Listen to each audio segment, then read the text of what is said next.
Hola, bienvenidos de nuevo a Historia con la Profe Eliel.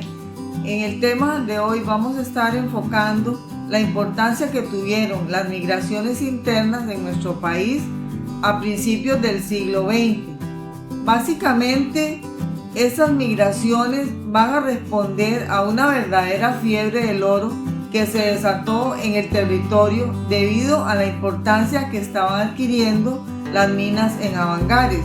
Esa fiebre del oro hacía que las personas dejaran los trabajos abandonados, como fue el caso de los trabajadores de la línea del ferrocarril al Pacífico, que muchos de ellos preferían abandonar ese trabajo para ir a trabajar y encontrar en las minas de Avangares prácticamente lo que sería para ellos como un cambio de vida o hacerse millonarios, que era en esencia lo que pretendían, sin saber que aquí el trabajo en las minas era verdaderamente duro.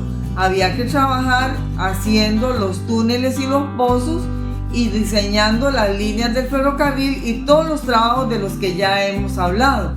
Ese gran avance que se daba en las minas de Avangares para ellos era un gran atractivo, y los salarios, porque eran mejores que los que se pagaban, como ya vimos en otra oportunidad, en los trabajos del campo y también en el trabajo del ferrocarril, que eran, por decirlo de alguna manera, las mayores empresas que se daban en ese momento. En este libro de Guillermo García sobre las minas de Avangares habla sobre los tipos de salarios y cuánto eran los sueldos que se pagaban. En las minas a principios del siglo XX habían alrededor de 3.500 hombres trabajando cuando estaban en lo máximo de la explotación. Dice que, por ejemplo, los ademadores ganaban 3 colones por 12 horas de labor. Ya sabemos que los ademadores eran los que únicamente se dedicaban a alistar los postes y la madera y a instalarlos en los túneles para evitar los derrumbes. En el caso de los barreteros, ganaban 2,75 colones, los paleros 2 colones, los carreros que empujaban los carritos dentro de las minas 2 colones 50, y también en esas minas, por la comida, generalmente durante muchísimos años lo máximo que se pagaba por los 3 tiempos de comida era 1 colón. Eso era lo que ganaban las fonderas en esa época. Entonces vemos que esos salarios, para compararlos con los salarios que se pagaban en el campo, que por una jornada larga de todo el día de 10 horas pagaban máximo 1.25. Eso era lo que atraía entonces a los mineros. Esas migraciones van a ser tan grandes que en Avangares había que acondicionar distintos lugares donde pudiera vivir tanta gente.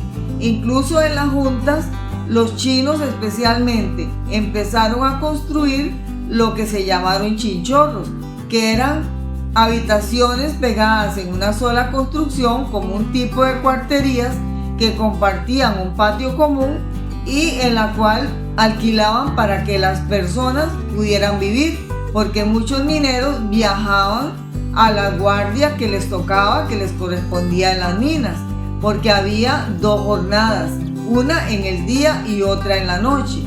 La corriente eléctrica en el camino permitía que los mineros pudieran hacer ese viaje a pie para ir y volver. Eso nos da siquiera una idea de la cantidad de gente que tuvo que trabajar en las distintas minas, y muchos de ellos vinieron a agrandar la población en el poblado de las juntas. En el caso de los salarios que ellos disfrutaban, pues lógicamente, como ya vimos también en el tema de los comisariatos, gran parte de ese salario quedaba en la misma compañía. En esa época no podemos mencionar como algo beneficioso el hecho de que no existían garantías laborales. Todavía el Estado, desde ese punto de vista, no había establecido regulaciones que establecieran una jornada mínima ni un salario mínimo.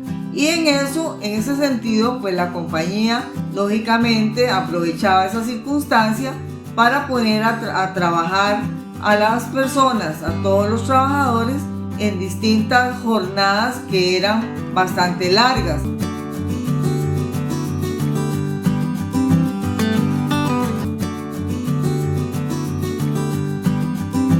En las minas frecuentemente ocurrían accidentes y esta era una circunstancia que hacía que muchos de los mineros a veces tuvieran miedo a la hora de trabajar. Sin embargo, el minero cada día se encuentra con los retos de saber que en cualquier momento, en cualquier circunstancia, como lo vimos la vez pasada en el caso de Panzuca, pues la vida del minero está comprometida. Aquí vamos a encontrar un ejemplo de ello porque va a desencadenar un tipo de protesta que es para darnos cuenta de que los mineros también estaban conscientes de que sus derechos no siempre eran respetados por la compañía minera, aunque esos derechos no estuvieran estipulados en ninguna parte, pero ellos sentían que tenían algunos derechos. Vamos a ver aquí en el hilo de oro esa lectura a la que nos estamos refiriendo. Había uno de los que trabajaba con el timekeeper, que eran los que entregaban las fichas a los mineros cuando entraban a trabajar y las recogían en el pozo general a la salida del trabajo. Siempre eso ocurría para controlar cuántas horas había trabajado cada uno de los mineros, y ese récord era el que se llevaba para hacerles el pago.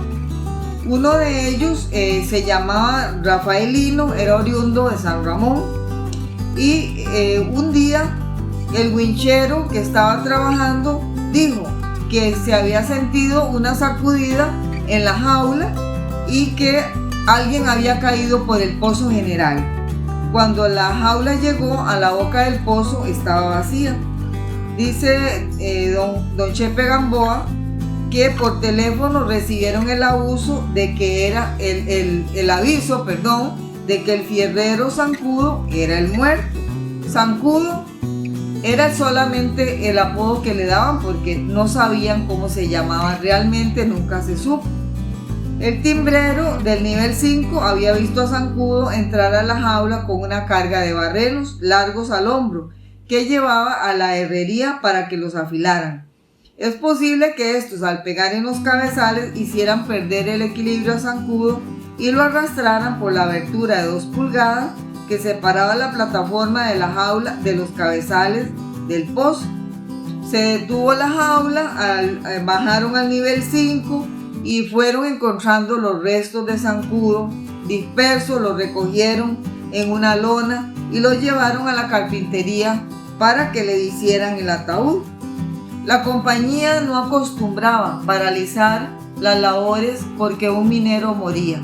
Simplemente unos 4 lo iban a enterrar y era todo lo que pasaba.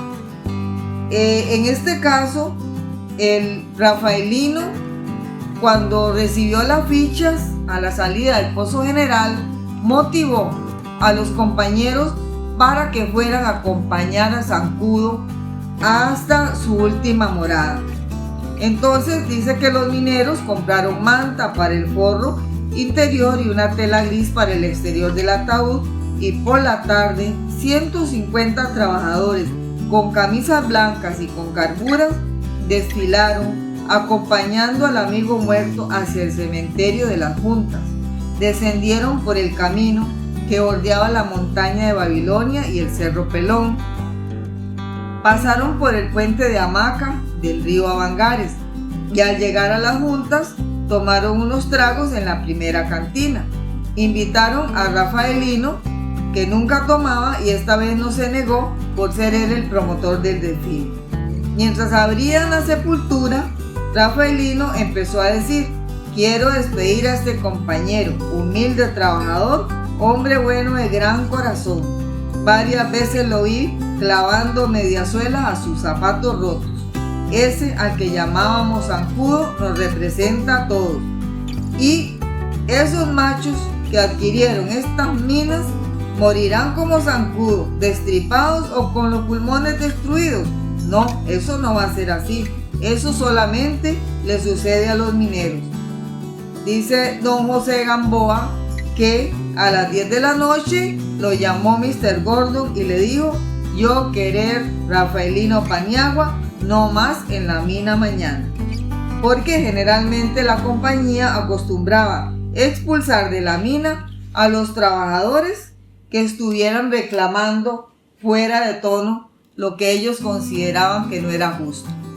Para la próxima vez vamos a estar hablando de un levantamiento que hubo en la mina Tres Hermanos y que tuvo repercusiones a nivel nacional. Hasta entonces.